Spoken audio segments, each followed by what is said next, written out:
Permíteme iniciar este video sin un clip, sin una imagen de por medio más que tú y yo aquí en comunicación. Este es un tema y es una denuncia verdaderamente importante. Se está realizando un proceso en contra de una profesora acusada de abuso sexual en contra de un menor de edad. Se trata de la historia de un niño con síndrome de Down. Esto ocurrió en Zapopan, en el estado de Jalisco. La mamá del niño afirma que cuando lo revisaba, cuando lo bañaba, cuando lo vestía, pues le dice que nadie le debe de tocar sus genitales, su parte íntima. Y le pregunta, se le ocurre preguntarle si alguien lo había hecho alguna ocasión, y el niño respondió que sí, que lo había hecho la Miss Sonia. En reiteradas ocasiones esta fue la respuesta del niño. La mamá decidió tanto reportarlo a la escuela como denunciar ante la Fiscalía del Estado de Jalisco. Y entonces la Fiscalía empezó a investigar. Esto ocurrió, o al menos los reportes que han estado, parte de lo que han estado investigando, estos tocamientos que afirman que se trató de tocamientos y sexo oral al niño entre diciembre del 2018 y enero del 2019, cuando el niño tenía entonces 6 años de edad.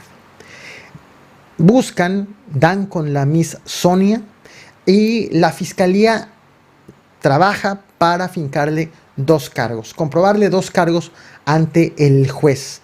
Uno es el de abuso sexual infantil agravado, en la modalidad de agravado, y otro, el de corrupción de menores. La Miss Sonia estuvo en prisión preventiva, ha estado en prisión preventiva, tuvo ya audiencia ante el juez, y el juez, o mejor dicho, la jueza María Heréndira Mercado Alcántar, le fincó solamente de los 2 delitos que le quería fincar la Fiscalía, los retomo, abuso sexual infantil agravado y corrupción de menores, le fincaron a Miss Sonia solamente abuso sexual infantil, sin la modalidad de agravado, y tampoco le fincaron el juez el delito de corrupción de menores. Esto obviamente indignó a la víctima, a los familiares de la víctima, quienes están haciendo esta denuncia, y además de llamar la atención la resolución de la jueza. Respecto de por qué no le fincó el delito de corrupción de menores, dijo que es porque no veía pruebas de comportamiento inusual o contra la moral del niño. Por lo tanto, no veía una corrupción de menores. Y en torno de por qué no abuso sexual infantil agravado, sino sin la modalidad del agravado, del grave, señaló que pues no había elementos suficientes como para decir que la Miss había abusado de su autoridad como para que fuera agravado, ya que en realidad no era una maestra, sino era una asistente de la escuela. Por lo tanto, no es agravado porque no había autoridad, jerárquicamente hablando.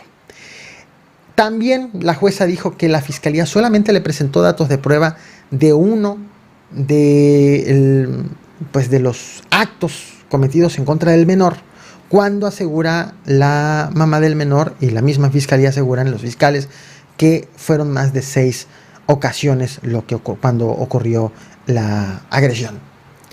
Esto es lo que está ocurriendo en este momento. Y están ya la mamá y los jueces, sus abogados, han apelado la resolución de la jueza. Lo retomo, esto es en Zapopan, Jalisco. Y recuerda un caso reciente en donde, también te lo platiqué en este canal, hubo un juez suspendido, Jorge Solís Arana, por el hecho de que decidió tampoco vincular a proceso a un funcionario público del municipio de Puerto Vallarta. No lo vinculó a proceso pese a que fue sorprendido el funcionario público en flagrancia con una menor de edad, abusando de ella. no lo vinculó a proceso por corrupción de menores, pues justo por considerar que no se comprobó que eso hubiera sido agradable para la menor de edad, que el abuso le hubiera gustado. Si le hubiera gustado, dice, entonces sí había corrupción de menores. Pero como no hubo esa prueba, entonces no. En aquella ocasión hubo una indignación impresionante en redes sociales. Después de la indignación de redes sociales, porque esto te lo compartí en este canal muy tempranamente, pasaron como semana y media para que en redes sociales empezara a sonar el tema, y posteriormente, después de la indignación en redes sociales, vino la respuesta de las autoridades, del gobernador, del Poder Judicial, a tal grado que hasta entonces sancionaron al juez. Bueno, del caso de Niño de Zapopan, del que te acabo de platicar, no ha existido ni un solo pronunciamiento de indignación por parte de ninguna autoridad. No dejemos que esto quede como allí en el olvido, como un caso más. Empezamos.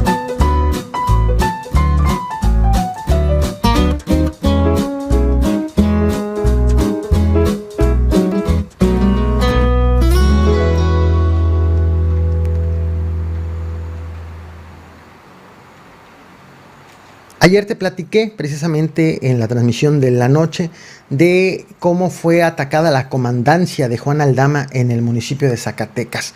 Esto ocurrió apenas el pasado 19 de septiembre, hace apenas algunos días, en donde fue asesinado el jefe de la policía municipal y también uno de los agentes. En aquella ocasión, bueno, fue un ataque directamente en la comandancia, y ayer mismo te conté cómo, derivado de esta agresión, 11 policías municipales habían decidido no presentarse a trabajar. Esto lo había informado el secretario de Seguridad Pública, Arturo López Bazán. El secretario dijo, pues nada más hay 4 policías ya en el municipio laborando, y uno que está fuera de circulación, uno que tiene permiso para no estar laborando por motivos de salud, una incapacidad. Así ocurrió precisamente ayer en Zacatecas, en específico en Juan Aldama. Pero han ocurrido más cosas en las últimas horas que apuntan, según las mismas declaraciones de quienes se adjudican los ataques, apuntan a una pelea por el control de la plaza, por el control del estado de Zacatecas. Un enfrentamiento, un encuentro entre 2 grupos delictivos en específico, que es el cártel Jalisco Nueva Generación contra el cártel de Sinaloa, teniendo ahora como escenario del punto de disputa el estado de Zacatecas. Ha sido encontrado un mensaje adjudicado por el cártel de Sinaloa, acompañado por una persona ejecutada, en donde aseguran que pues este grupo delictivo está yendo en contra de las personas que están extorsionando, que están cometiendo ciertas agresiones y que están hablando o que están trabajando para el grupo delictivo contrario. Obviamente este tipo de mensajes no lo podemos tomar como una fuente verdadera. Las mismas autoridades no se han pronunciado por ello. El miedo que hay por parte de las autoridades, ya lo vimos, al menos por los policías de Aldama, es tremendo, pero sí es indicativo de que algo está mal. El hecho de que aparezca una persona asesinada con un mensaje es indicativo de que la situación en Zacatecas es preocupante. Preocupante por el hecho de que las autoridades no tienen control, ni siquiera tienen los elementos para poder justo hacer pues frente a los problemas para los cuales se les está pagando, para los cuales han sido designados en el cargo, y es una autoridad rebasada. Bien, pues se han adjudicado precisamente estos ataques, parte de lo que han llamado una limpia. Insisto, no lo digo yo, no lo considero así, pero es justo lo que han estado mencionando, y que mencionaba, denota, revela qué es lo que está sucediendo en la zona. Pero hay otro caso también bastante importante que está ocurriendo en Zacatecas. Adicional del reciente ataque que hubo, adicional de los policías que no se han querido presentar a trabajar, adicional a lo que ha sido encontrado hace unas horas, también ha sido dado a conocer este comunicado por parte de la policía de Jerez. Un comunicado que viene en un contexto en donde los policías se encuentran pues con miedo en el municipio de Aldama, y ahora se trata del municipio de Jerez.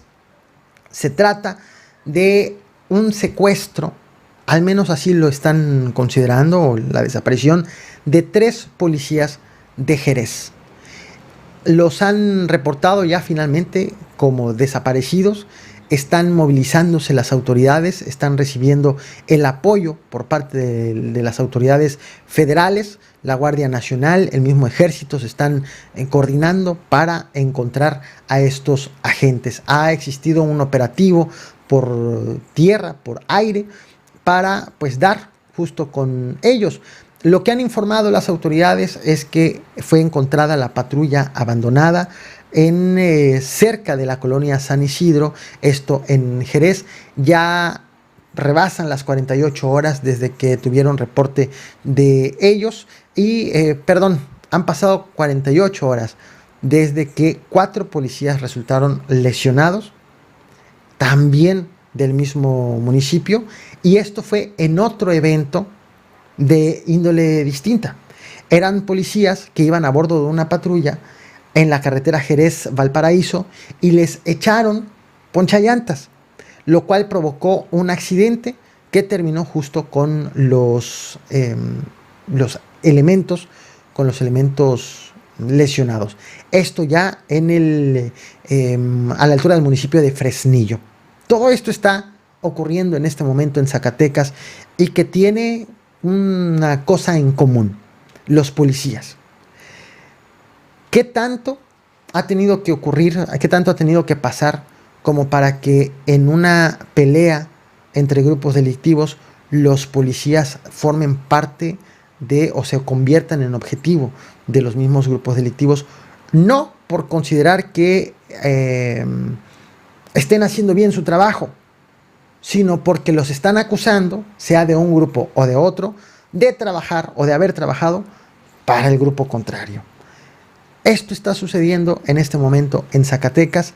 Obviamente es un tema del cual hay que prestar bastante atención, hay que estar bastante al tanto, sobre todo también en los municipios que han presentado bajas o, en este caso, desapariciones, como ha sido el de Jerez, o en esos municipios en donde no hay policías que estén trabajando en este momento, producto del temor de lo que les pueda ocurrir. Un temor que, ante el balance que estamos viendo, ante otros casos que estamos viendo, pues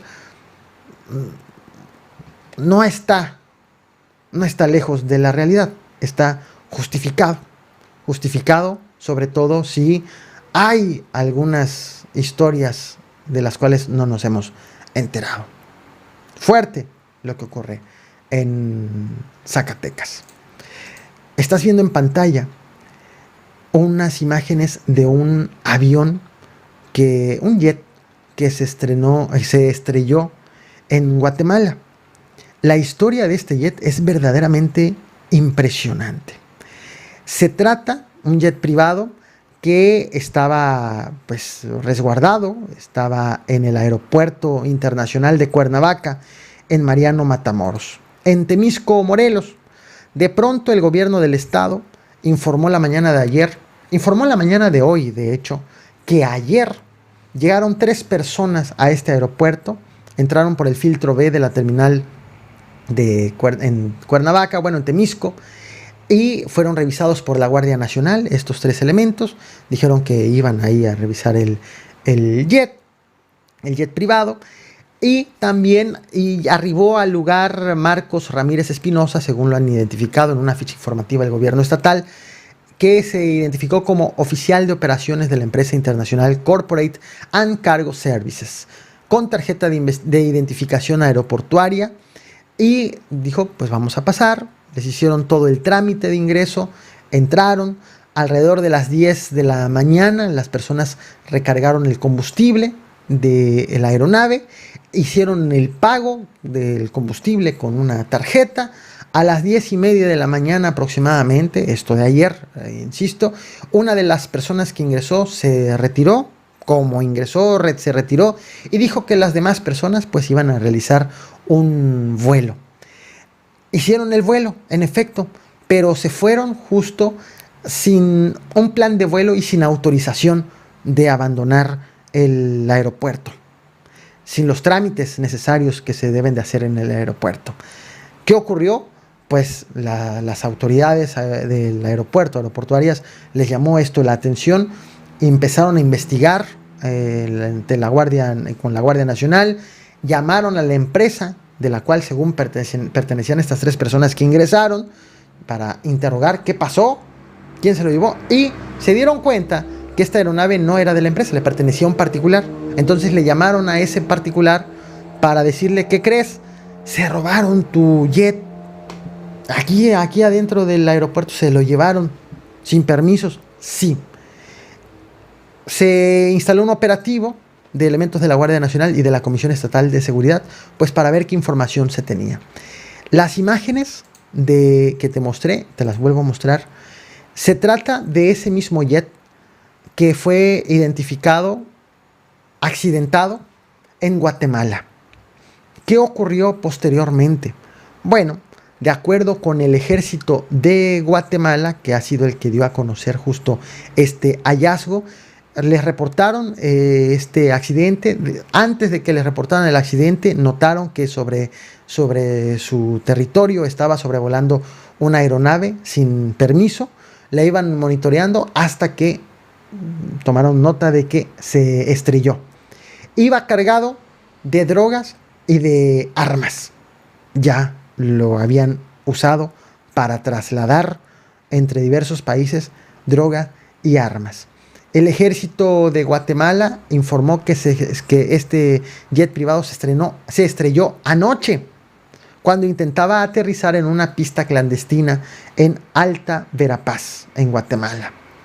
El vocero del ejército dijo a la prensa que encontraron 2 cuerpos, 2 personas muertas producto de este accidente, y identificaron que este jet privado, antes de que se desplomara en Guatemala, ya había llegado a Venezuela. La ruta fue entonces México, Venezuela, Guatemala. Este es el mapa que han compartido también el mismo ejército, en donde la línea amarilla representa el vuelo de ida a Venezuela. Se lo roban en Temisco, en el aeropuerto de Cuernavaca, se lo llevan a Venezuela. Allá es donde presumiblemente lo cargan de drogas y de armas, y cuando ya iba de regreso para aterrizar en Guatemala, es allí en donde fallan las maniobras y se estrella aproximadamente a las 8 de la noche de ayer. Identificaron que estaba sobrevolando Guatemala y posteriormente lo encontraron estrellado. Todo esto ocurrió el mismo día. Por la mañana se lo roban, por la noche, a lo largo de la tarde, de la noche, se va a Venezuela y por la noche se estrella en Guatemala. ¿Con qué facilidad hurtaron este jet y con qué facilidades pretendían hacer todas estas actividades? Uy, lo que ocurre, de lo que nos enteramos. Y eso en el caso de que se trató de una maniobra fallida y que el gobierno de Guatemala asegura que sí detectó el paso de esta aeronave sobre su territorio. Pero si no nos hubiéramos enterado, si no hubiera existido ese accidente, ¿qué historia estuviéramos contando en este momento? Bueno, te invito a que te suscribas a este canal, al canal secundario, El Caporal en Vivo. Esto continúa en Twitch. Vámonos ahorita a la plataforma de Twitch. Hay varios temas que quiero compartirles, entre ellos las mexicanas más influyentes del mundo, según el Times, y entre otras muchas cosas que hay que revisar justo de la política mexicana y de todo lo que ustedes quieran comentar. Nos vemos en Twitch, los invito, en la descripción de este y de todos mis videos está mi cuenta de Twitch, allá continuamos con las transmisiones. Nuevamente, muchas gracias a todos, que tengan una bonita noche, nos vemos mañana. Por cierto, estaré allí notificando justo los horarios de las transmisiones. Gracias y no olviden, como siempre, reventar el botón.